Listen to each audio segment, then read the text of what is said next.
Hi, we're here at the Women in Tech Global Forum panel with a team of AI and ethics and focus today on removing bias from AI. I'm Raluca and I'm the CTO and co-founder of Ethic, a startup focused on developing software solutions to solve the algorithmic bias problem. And here with me we have Isabel, Terolyn, and Eve. I will quickly introduce each of them. Terolyn Forsyth is co-founder and head of product at Futurefit AI, which is a data-driven platform with a mission to make career transitions better through AI-powered career guidance. Terolyn's work involves using data, AI, and social science in both policy and tech environments, in anticipating and solving for societal impacts of AI in the workforce. Terolyn is also an avid researcher and has contributed to data-driven research at the frontier of the future of work. Moving on, we also have Isabel Mashola. Isabel is an engineer, has an engineer diploma, and she is president and co-founder of Isahid, an internet socially oriented platform for outsourcing digital tasks. Her international vision has enabled her to shape her strong interest in certain social causes. For instance, the defense of women's rights and also poverty in the world. This has made her create Isahid. Isahid supports French companies in the data management and processing data space, as well as in computer vision in NLP, by having work outsourced to women in Africa, Asia, and South America. Today, Isahid gives work to more than 1,000 women across 32 countries, and its ambition is to give work to 10,000 women within the next 3 to 4 years. Next, we have Eve.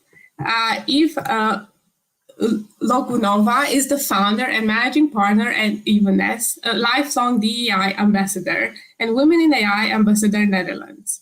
She is known in Europe as one of the powerhouse female ecosystem builders and AI leaders to follow in 2021. Eve's passion lies in inclusive and ethical technology application, AR, AI and 3D VR, future of work, social equality, and women's empowerment. So yeah, welcome everyone to the panel.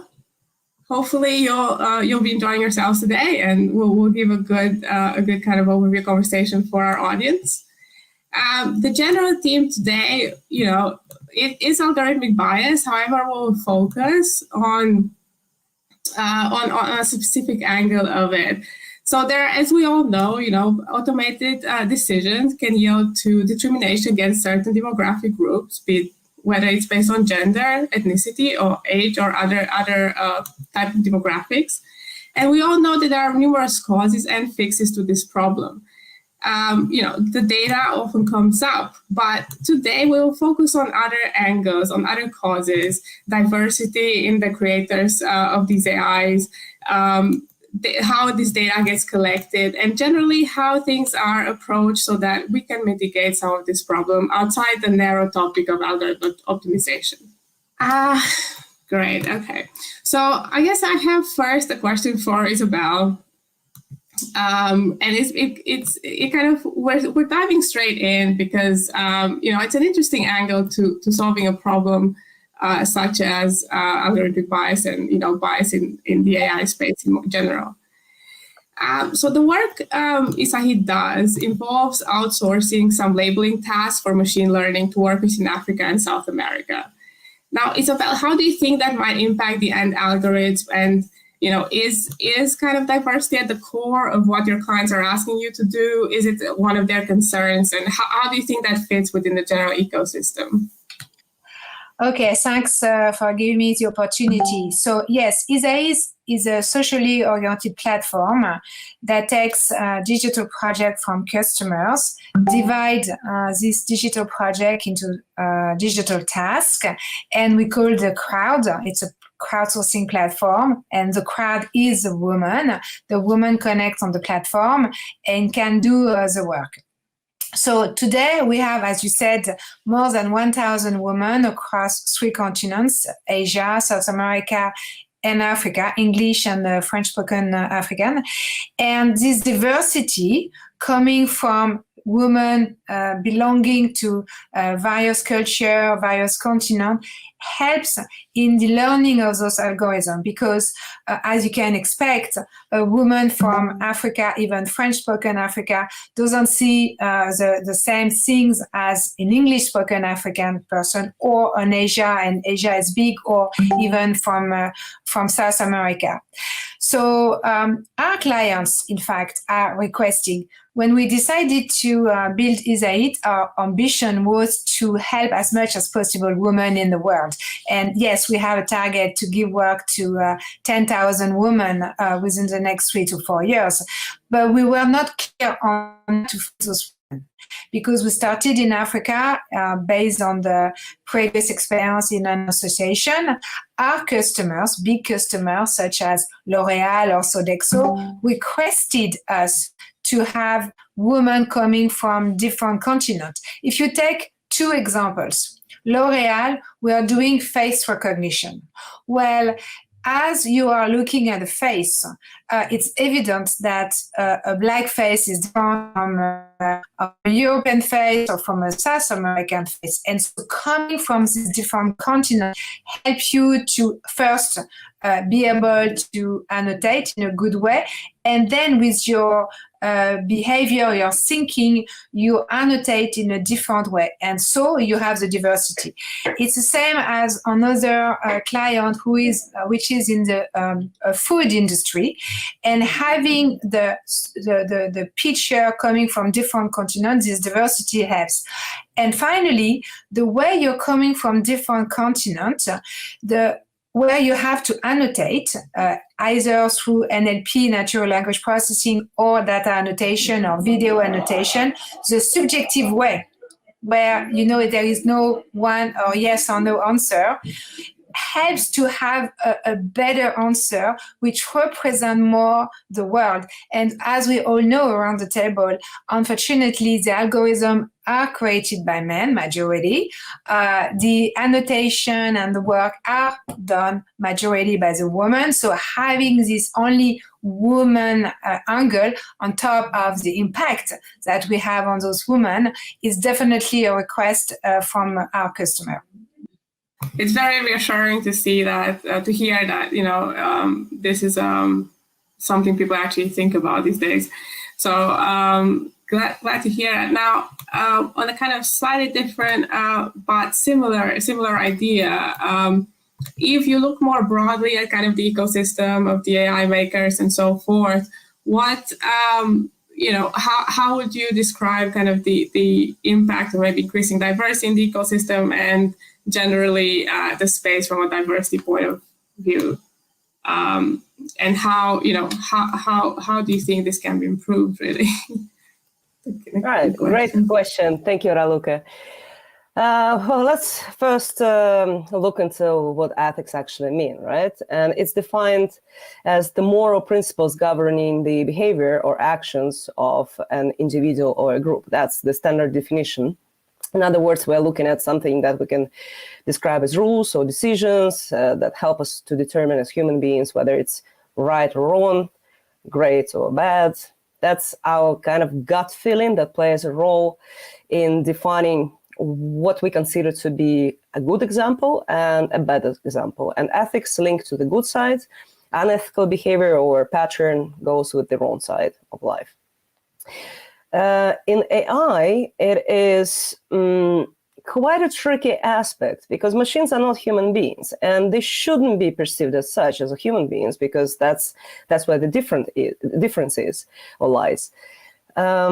Diversity and inclusion becomes a very crucial part in enabling the understanding, first of all, of our human behavior, how we treat each other, where we are respecting each other and accepting each other and not making decisions based on some biased concepts that are in our heads. At the same time, it is strongly important, especially on the tech teams, whether they are data scientists or machine learning engineers, to enable them to open their view on things, to create this open-mindedness approach, to stimulate the ethical application, not only interaction on the team, but exactly forming the data sets and writing the algorithms that are inclusive by design, that are less biased. We cannot use the word unbiased. That's not going to happen. That's how we are as humans. Here and there we have our opinions, but we need to work together to minimize the biases that we tend to even conduct subconsciously. Like if a new neighbor comes and he or she or they are different, we tend to get it as a like, oh, who is that person? Do I trust him, her, them? And that is exactly the same how machine behaves. We need to train and teach in order to make the decisions, but machines don't have that gut feeling that we do. And us putting the respect and ethical approach will ensure that when face recognition is back to being unbanned and possible, that the cameras don't discriminate, when the job applications are streamed in the internet, that they actually reach everyone, not just men who, according to the history data sets, were in the leadership positions for eternity and beyond, or other examples where the whole interactions between machine and human beings are lacking that respect and inclusion. So we are looking at various sides of life. So corporate is one thing where you drive big data and a lot of decisions, and that becomes very important. But also startup ecosystem where it's highly unbalanced, gender unbalanced, and also requires to have more founders like Luca and her partner Iris in removing the biases focus, and with Ethic AI as a company. And also, we need to educate people and create awareness that they teach the machines to algorithmically maximize the fairness. And that's, I think, what's important in relation to diversity and inclusion. Thank you. Great. Thank you a lot. Thanks a lot for that comprehensive overview, Eve.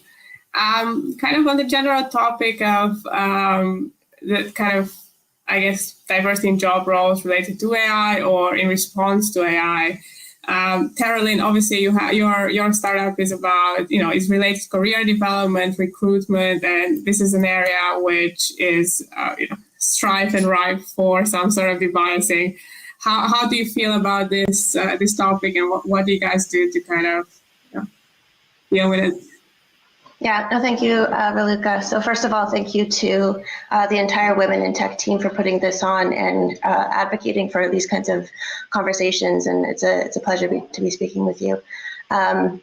So Futurefit AI is a company that works with large companies and governments in anticipating workforce change and helping workers make faster, smarter, and more successful career transitions in the age of disruption and automation.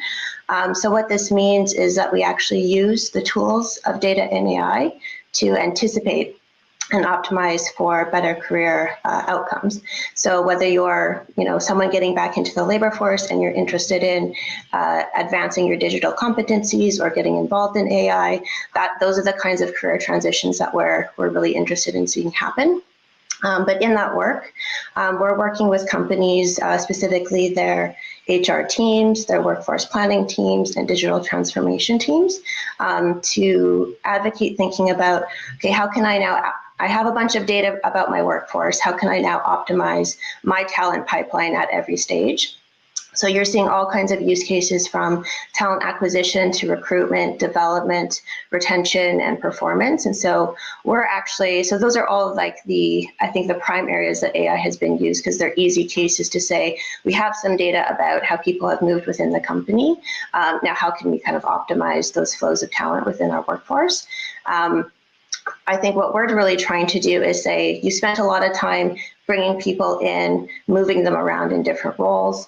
Well, what about when someone actually leaves the company? Do you just forget about them, or are you actually making sure that they're invested in and that they're taken care of to actually find their next opportunity?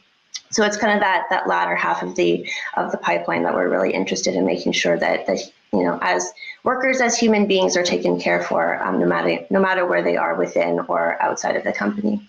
And I think at the beginning of all of this, when HR was really understanding how much data they had to work with, I think there was a tendencies, and I think with any technology, we go through a kind of Frankenstein moment where we say, like, we kind of realize like what we've created, what we've done, and the power that it holds. And we realize with great power comes great responsibility, right? So I think within the HR space and in the spaces that we work, I think what you've seen is there was this tendency to treat data on people like any other data set. So there was this tendency to treat humans like they were widgets, where they could just be popped into different roles, popped into different job titles if they had the skills, without really understanding that there was a human on the other side of that. So I think having a human-based approach, having human-centered design at the core of your technology, at the core of your software development process is really, really important. And so I think also human resource teams also thought, we're humans, we're the human part of the company. We're not going to need AI to do our job, or it is going to be hard to automate certain parts of what we do. But that's actually not been the case. I mean, companies take in up to 5 to 10 million resumes per year. That's a lot of data processing. So a lot of what HR does is actually process data about individuals and talent at their company. So now you're actually seeing up to 90% of HR teams having some kind of AI within their job role, within something that they do within companies. So it's actually grown quite a bit just over the last 5 years. Great. No, thank you for that perspective. I think there's such different and interesting angles to look at. One, I guess, how this idea of human-centered recruitment or HR processes, and how we can use AI. The other around data labeling and how including diversity at that stage in the process would make quite a big difference, which I can totally see how from a practitioner's point of view. And then Eve's point of view around really kind of changing the face of the ecosystem, because it can't all be the same face really. So yeah, no, these are all amazing perspectives. Now, if we go into a question that's like a little bit more general, and it's really for all of you. How do you think this kind of idea that more demographics should be better represented in the future in the workforce that builds this kind of technology will happen? So if right now maybe we're not in a great place when it comes to diversity in the field overall, and whether it's at the different stages of like kind of the process, how do you think that is that going to improve? And also what's going to be the cause and like truly the a key driver for it in your kind of opinion? And actually, Isabel, do you wanna give like your opinion first, and then we can kind of go through everyone else? If I understand your question is about how I see the diversity in the future evolving and how it's going to what is going to be the implication of this diversity. Did I hear well? Because it was cut. Yeah, that's exactly right. Yeah, and how do we get there, wherever there is? Yeah. Yeah. So I think we will have to live with diversity. The world is changing, and even at level as a small company like Isaït, based in France, but working with international people and international customer, the people now who are looking for a job is definitely super diverse. And so diversity is something will happen. Now, how do we make sure that we do not leave some people on the street because we are only focusing on others? Terraline, you are in the right spot in working on HR education. Personally, I always say that the world of tomorrow is a digital world. You like it or you don't like it. It's an AI world or not an AI world. It's not the question. The question is you got to be educated and capable of transforming yourself in a very fast-mode way. And how do you do that is through education for sure, but also as a woman from a community role model kind of spirit. If you see Terraline, a young woman doing great things, or Eve or you, Raluca, and you say, well, she did it and I can do it. And I truly believe, strongly believe in the role model part. And the third component, the world has 52% women, so it's got to be a stronger place for the woman in the technology industry, and having the possibility to do things online where you can have multiple days in one day, like work from home and all those kind of stuff that technology would not allow you. Without the technology, you would not be able to do it, is a great positive move for having a woman in the technology sector. So to summarize is, yes, it's going to improve. We got to put quota.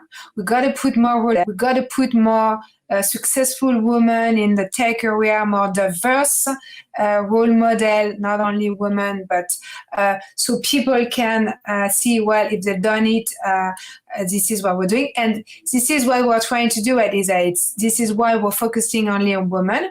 This is why 5% of our business model is giving back to education and supporting the most vulnerable women so they can get access to the best education and prepare themselves for a digital job in the future. Great, thank you for that, Isabel. I mean, I fully agree with with everything. But I'm just wondering, I mean, Terraline or Eve, what do you guys think about that? Shouldn't have used the word guys, but you know. Yeah, so I think just off of what Isabel said, I love that I can do it attitude. So role models going out there and showing what's actually possible. I think the danger sometimes in fixating on like gender differences or access to opportunity is that sometimes the tendency to get into like a victimized mindset of, well, I'm a woman, it's so much harder for me and I probably won't make it. Like it's really not what we want to be advocating for, even though we want to identify where there have been bottlenecks or issues with things like talent pipelines and access to opportunity. So I'm a big advocate for if you believe you can do it, if you have the mindset, you want to go after something, then you can do it. Doesn't matter what your gender is, doesn't matter how you identify. So I think that's really, really important. And then there's two other things I would say. First, as myself being in a product role and really passionate about product, I don't think that you necessarily have to be a highly technical person or machine learning engineer or even a software developer to want to actually be involved in shaping how AI is developed. I think product management and product leadership is just as important in identifying how you translate business objectives to how technology is built at the end of the day. And I think product roles are in a really key position in saying, hey guys, like we need to identify an AI ethics framework. We need to make sure that that's part of our roadmap. I think there is a lot of different ways about how work is evolving and how technology is built that can incorporate and be used to access different kinds of talent and bring diversity into the conversation in terms of how product teams look. And then the second thing I would say is that because I think a lot about how work is changing over time, I think that as companies become more digital, as AI is more applied, I think there are going to be different kinds of work and different kinds of opportunity, different kinds of jobs and skills that's going to be needed in the future of work. And again, it's not just going to be isolated to an AI engineer. There's going to be all kinds of roles that need to become data and AI literate that can help shape how technology is built. And I'll second to that. No matter what the job is in the future, well, not tomorrow, not next year, but a lot of jobs are changing. Most of them will be impacted with the amount of data, big amount of data to go through, find the essence of what the data means and be able to translate it into some kind of human speech and approach to the decision making. So knowing that the whole world is becoming more automated and we are relying on devices, we also, I believe, need to keep in mind that a naive application of algorithms, and that's what enables our devices to operate and communicate with us and help us in creating the decisions, that naive application of algorithms to everyday problems could actually amplify structural discrimination. Women in AI is a global nonprofit do tank, and what we do, we actually challenge the status quo of technology from the ethical, inclusive perspective, and run research, run various experiments, and what we see that the reproduction of biases is very easy, and if you once put it in data sets and especially make it open source and other people start copying, not knowingly, they just replicate the whole harmful way of applying technology. And to prevent that, what the other speakers mentioned, education is key, creating awareness of the biases being present in technology, because humans are biased, well, all of us are here and there, and be able to spot the bias and challenge it and question it and mitigate it. Mitigation of bias is a very hard thing because we've been in AI fields for years now, building those data sets and growing CPU power. But what's there needs to be really cleaned in order for us to create this beautiful and very collaborative and ethical and respectful world that is driven by the machines. Machines are copying us, making the decisions. And in the worst case, algorithms, if we continue with the biased approach, could really just simply deny services to minorities or impede people's employment opportunities or get the wrong political candidates elected, and many other things. It's discrimination, what we're talking about, but also technical abuse. You really should be very cautious when dealing with technology and data. And I believe the organizations like Women in Tech, Women in AI, or Women in Voice, and I can continue naming, we are really there in order to support the whole movement to make the world a better place technology-wise. Yeah, no, that definitely makes sense. I think one thing that I hear a lot when from this panel just across is kind of the idea that companies and individuals should be kind of self-directing towards this ethical ideal, let's say, of as little bias as possible. But on the other side, there is the potential for regulation as well. So how do you, feel is a very loaded term, but how do you feel about regulation? Because ultimately, while I do believe that the driver should come from each of us, realistically, like a law can't really help. And we're all in either Europe or Canada, which are looking into regulation a little bit more closely on this topic.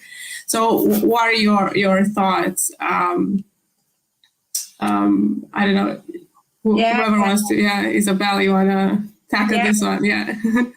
My view on regulation, and especially when you're based in Europe, it seems to me that is sometimes stronger and more strict than it is in other continents. But I see it as a positive thing. It has two ways to look at it. One is for us at ISAIT, it has an impact on how we build our tool.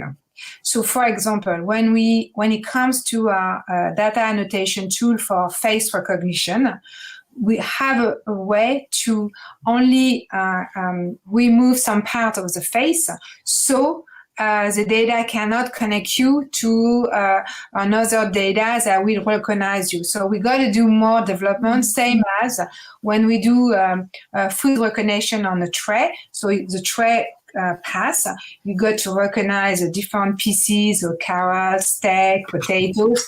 And if the phone is on the tray, if the badge is on the tray and potentially there is a face or the picture of the person or the picture of the kid on the phone, we have the tool which has been developed to avoid that our communities see those personal things. So definitely on an IT development side of things, it is more work. Now, the way I see the world of AI and learning those algorithms, more and more, we're having smart tools. So tools who are clever or become more and more clever. And where it's going to be more focused on is not on the preparation of the data to teach the algorithm, but more on the control of the machine. And is the machine, has the machine done right? Has she performed the way it is supposed? So I see in the future the control being more and more important. This is what we call human in the loop. So having more regulation on that will push us towards that direction. And I only see that as very positive. Yeah, thank you, Isabel, for that. I mean, I think we're all kind of fans of human in the loop, but Terralyn, I feel like you're implementing this a little bit more directly in your product. What are your kind of thoughts on just the general topic of regulation as well, given this human in the loop perspective?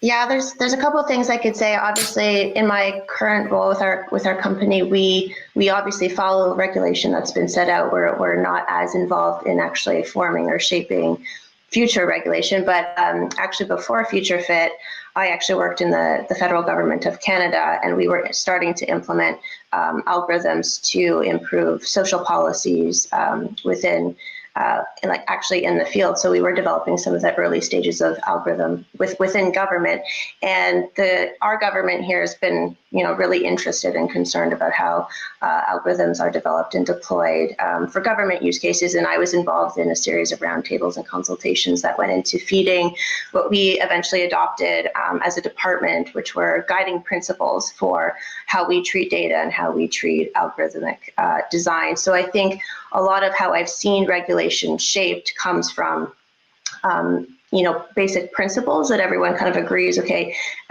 here are some ethics and morals that we'd like to support and advocate for, and here's how they look in terms of guiding principles.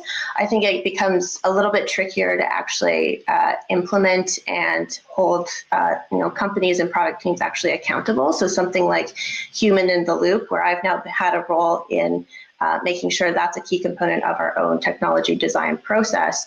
There's a variety of ways that we do it, but it would be a little bit difficult and challenging to actually check off a bunch of boxes to pass a regulation, so to speak. So the enforceability of that becomes a little bit harder. But just for an example, the way that we've gone about that in our own technology design is, if we want to be automating, and some of the predictions that we make are around career paths and career guidance, we've actually looped in not only users and doing user discovery and user interviews and saying, is this relevant to you? Is this helpful to you? We've actually looped in career coaches saying, how we're designing this, how we've gone about our algorithmic design, does this match up with best practices when it comes to career coaching? So the tool itself, at the end of the day too, it's not meant to automate a career coach. It's actually meant to augment and improve the capabilities of a coach. So those are just some things that I think we've done when it comes to that human in the loop component to make sure the algorithm is as ethical as we can make it at the front stages. But I think the enforceability when it comes to regulation is still quite difficult. Yeah, you mentioned actually some cases of benefit systems being supervised, and I think something happened in the Netherlands on this topic. So yeah, I mean, we'd be keen to hear your thoughts, because I feel like there's so many kind of different angles on this regulation topic. Well, yes, I have some examples, actually good examples to share. So what we're talking about is making AI I was checking that I'm not on mute while speaking. Making AI systems more transparent. So policymakers need to implement guidelines that make AI decisions with respect to ethics more transparent. And how do we do that? To define it, to enable it, is by setting ethical metrics and outcomes. So machines cannot, as I mentioned before, rely on gut feeling if it's good or bad.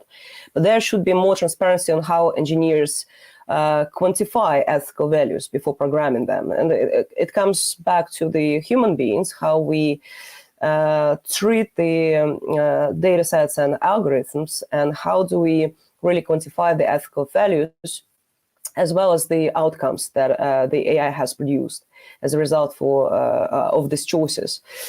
For example, in the case of autonomous driving cars, right? We need to look into a use case from Germany, where Germany's Ethics Commission on Automated and Connected Driving has recommended to specifically program ethical values into self-driving cars to prioritize the protection of human life above everything else.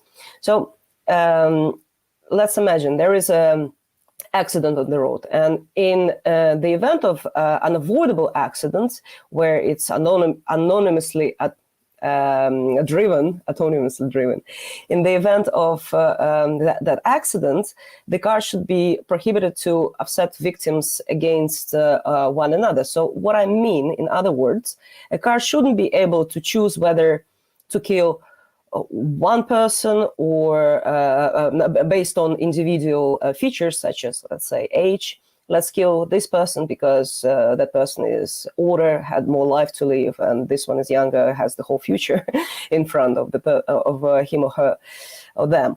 So it needs to be really, again, unbiased, so whether it's age, gender, physical, mental, constitution, when a crash is unacceptable. We need to put the metrics in. And one good example of what is being done is crowdsourcing human morality. You need to interview a lot of people before you can measure it and build it into the algorithm. So machine will be relying on the specific pattern or definition of that, what's ethical or not. So MIT's, you know what I'm talking about. MIT is more of a machine project. If you haven't heard, please do Google and visit and learn from it. It shows how crowdsourced data can be used to effectively train machines to make better moral decisions in the context of self-driving cars. So back to that case. And they, what they did, they simply started interviewing thousands and thousands of people, putting the responses of human beings into these certain categories and brackets to understand how to convert it so the machines will be able to become more ethical when making decisions. And what is that ethics that we're talking about? It's hard if the accident has to happen and one person has to die just because there is no way around it. But how do you make a decision? And that's the whole big dilemma that we're experiencing today training the machines. I would say it will take us years till we get there to really categorize everything, label each data, and enable the flow of decisions. In situation A, the outcome should be B or C, and so on and so forth. But we're on the right track. And I think the more we are balanced in gender on the, especially tech teams, the more we are balanced in gender and ethnical backgrounds and perceptions on things like everything on the senior level and then across ecosystems and organizations, that's where we can start having the proper and approach to the ethical implementation of technology. Well, that's a very interesting example. I think I do.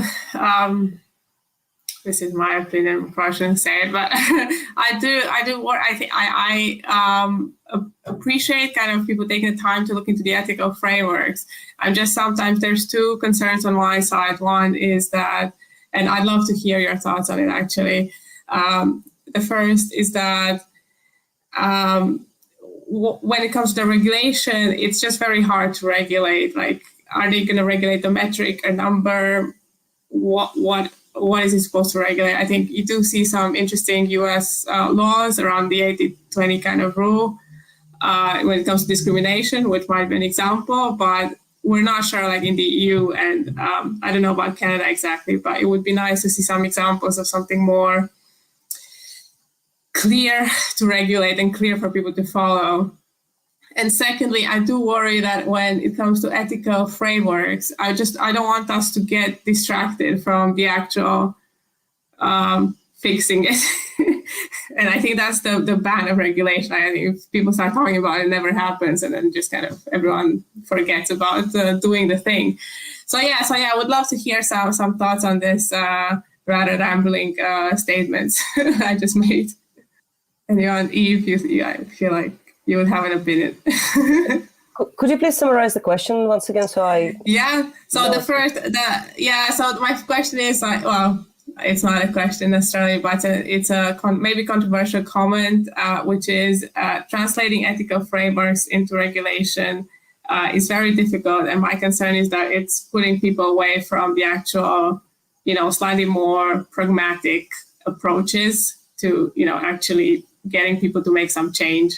But that's my very pragmatic, non-regulatory kind of mindset. So yeah. What's your thoughts? Do you think that's right? Or do you think actually we should really do our jobs very diligently by coming up with an ethical framework? There's such different sides to things. Great ambition and intention to have more role models. And to see the change, we need to kind of measure it and apply some quotas. So we have 30% quota on the executive boards where you have to have 30% women. As an example, nothing to do with the machines, but the leadership and the whole gender, bridging the gender gap. Now, what happens when we have those quotas on the teams? And then the quota is, right, the recruiters would say and see, we need to have at least 10% of people who are people of color. We need to have, let's give it a thought, 15% people who are LGBTIQA, all the rainbow specifics. So there's another quota. And then there's a third quota and people with hidden superpowers, as I call them. So here and there, something different about them, whether it's mobility or vision or hearing. What happens with many workplaces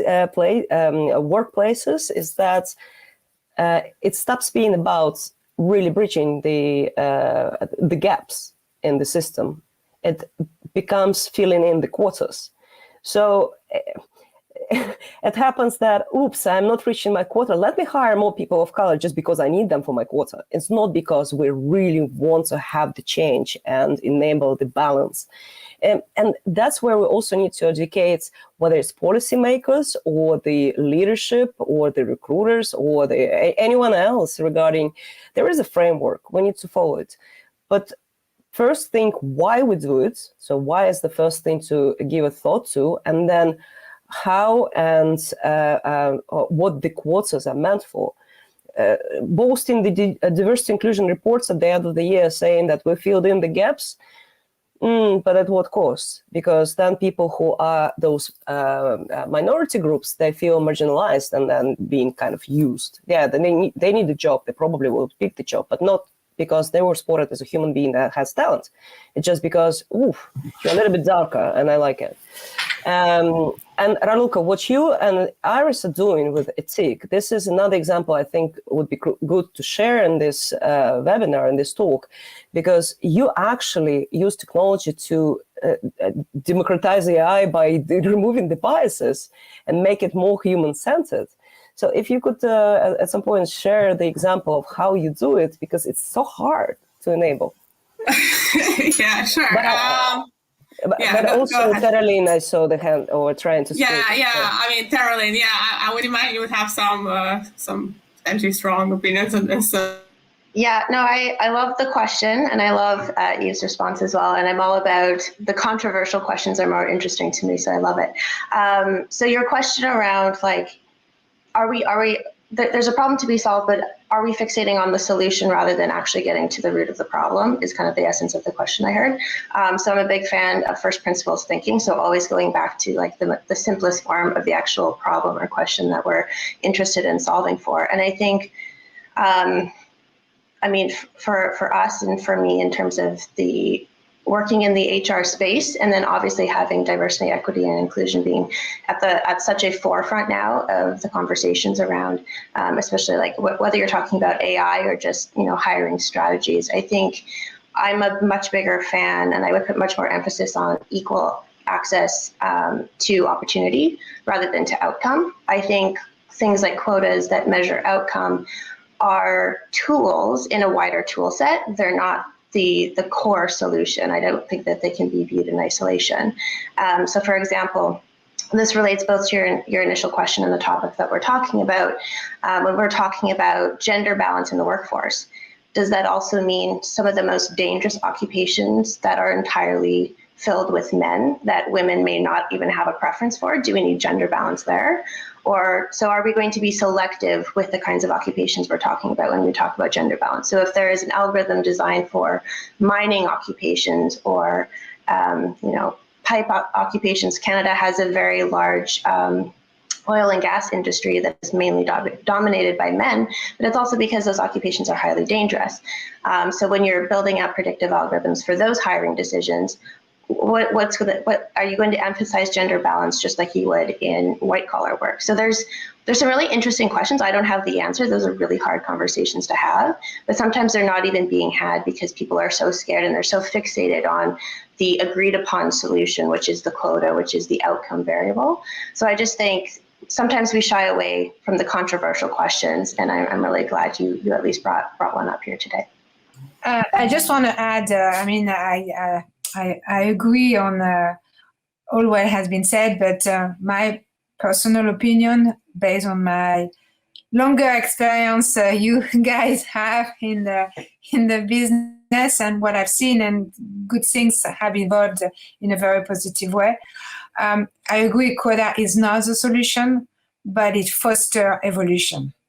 And by pushing people to think about maybe a different process in recruitment, maybe accepting diversity.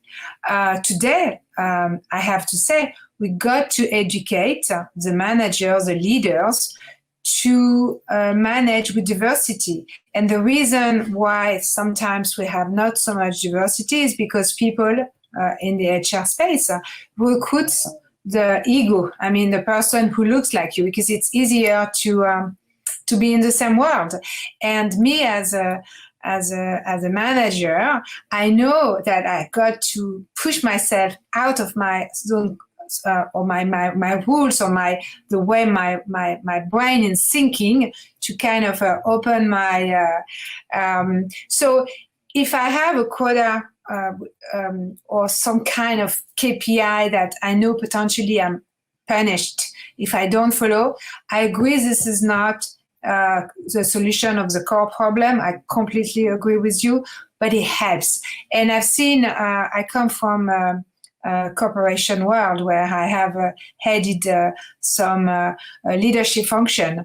And when a company starts to measure how many VP I have, how many directors, or let's say diversity, women, and so on, I've seen progress. So I just want to say personally, I'm in favor of quota.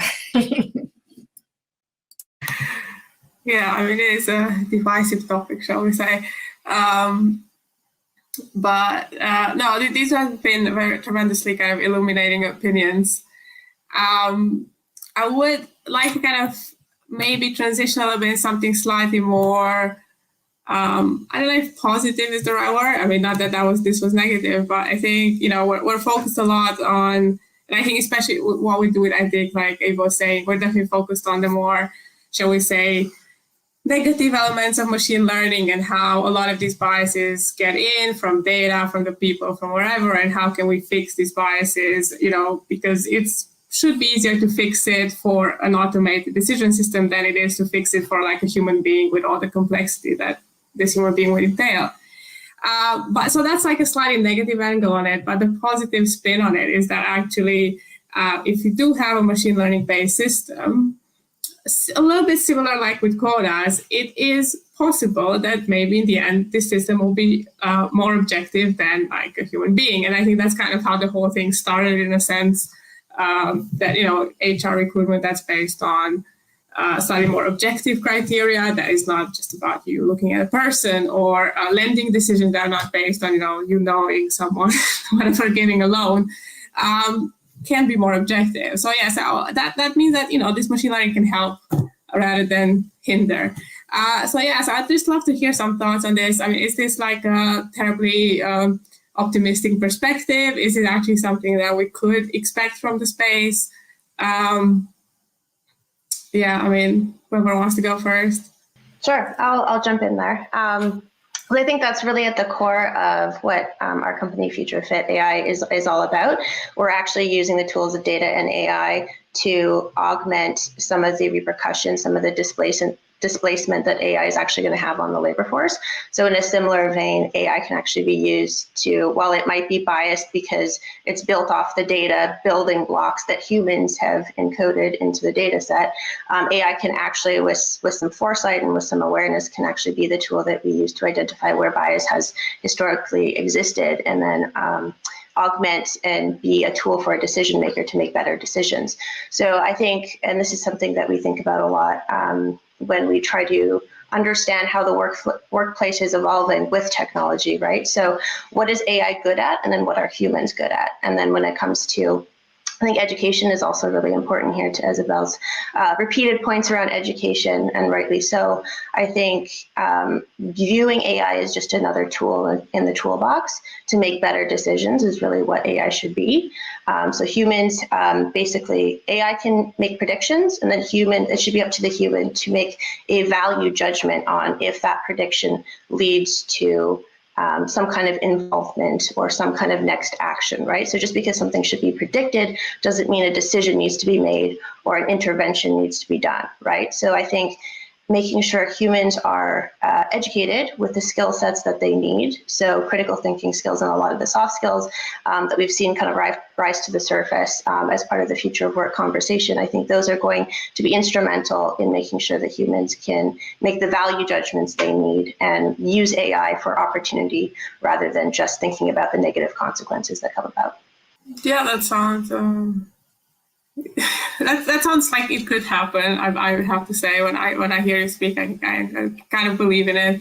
I think on the education point and kind of the human and the AI tool, I think that's what we see a lot. That on the negative side, actually, a lot of the machine learning algorithms are just not quite understood, and some of the pitfalls are not understood, and we just need to go in there and just do some educating. And really, that could be a tool, or it could be like a webinar or whatever it is. People just need to kind of see how they work with this tool rather than just defer to it, really.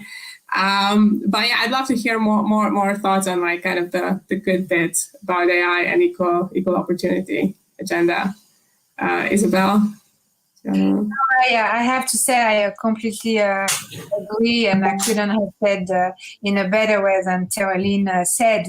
The human will be the final decision maker. The AI will advise, will predict, will maybe ask for help. Because like a robot, I never been taught to do that. How am I supposed to do? So education is going to play a very important role. You got to be able to swim in the digital world. You got to be able to work with a machine, with an algorithm, with a robot. So that requires some hard and soft skills which are different from what we learned before. So this is a new age, but at the end, the human is should be the final decision maker, and we gotta make sure that what the machine does only brings things that the human wouldn't do in a better way, or help the human to have more time to think about subject which require some more creative things, or human think that human is human and machine is machine. That's my view. So do you think we should defer? I mean, if I disagree with a predictive model, but it's because I saw the candidate or whatever, do you think you should defer to my opinion, my judgment? Sorry, this is just like a trick question. it's a trick question. So I think for me, I compare it to a leader, a human leader. 20 years ago, we started to crunch data. So it was called View 360 degree. It was called data mining, business intelligence, and all those kind of stuff. Why? As a leader, when you are at the top of the mountain and you have all the folks below you, they come to you with some information and you got to make the right decision. Who has made a wrong decision? Me, of course. And why did I make a wrong decision? Maybe I was not capable of making the right decision, but also maybe I didn't have the entire set of data which will allow my brain to compute in an intelligent way to make the right decision, because you make a better decision when you have all the facts. So for me, this is why I'm saying that, is that the AI way should come up with, because it has touched a huge amount of data, so in a faster way than my brain could have done it. So the machine should come up with some options, solutions, because it has really looked at various angles that potentially I wouldn't have time and then at the end, it's like 20 years ago when I have all this data. As a leader, I make the decision. Today, as a human, I should make the final decision on a lot of things. Sounds like a great analogy. I'm going to use it from now on. Eve, do you have any kind of, we only have a few more minutes left, so do you have any parting thoughts on this or any other topic related? I guess I have to leave people a little bit challenged, because if we take the situation or one boiling hot for this discussion area, lethal autonomous weapons. So you have autonomous weapons who can kill. They are meant for that. And of course, we're talking military devices right now. But then how do you make a decision? When is it activated? Who does it kill? And then you can have wonderful people sharing their knowledge and ethical approach on the team. But the person above them running the team can always override according to his or her actual understanding of what's good or bad. And in military, it's always straightforward. There is a task, there is a mission, president said to do that, or someone else, well, we need to do something, let's just activate. And that's, again, what we have discussed, of course, education, but more inclusive leadership that needs to be there, and ethical leadership that needs to be open to various sides of the coin of that societal problem or a very hot and important discussion. In the Netherlands, we have various organizations that look into it. So Women in AI with Way Accelerate, the program is about ethical leadership and business acceleration for female founders. There are various institutions really making research, conducting research. And I would also encourage to look into the work of Civic AI Lab that is run by well, very, I would say, famous person in the Netherlands who is leading the cohort of AI leaders in the field. And Mr. Gebreab, or Dr. Gebreab, he is running Civic AI Lab in order to solve the societal issues by applying AI. They work with PhD professors and students, and they try to see what causes immobility, let's say, in the or inefficiency in the processes, like on the transportation. They're addressing right now the issue of mobility inequality, like within the certain age groups, and so on and so forth, and healthcare and everything that's so important to us as human beings. And they really want to challenge it and research it, investigate, and crowdsource their opinion in order to define and prevent one person show making the decisions when that senior leader overrules and says, I am the boss here, so I will make the decision right now. But there is some kind of benchmark that we call the standard and how we define and measure that ethical approach, whether it's on a human level or machine level. Great, thank you.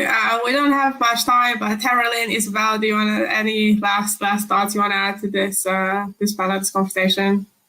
Maybe just quickly, I'd like to use very last point on making sure we're measuring things in the context of the baseline that we should be comparing it to.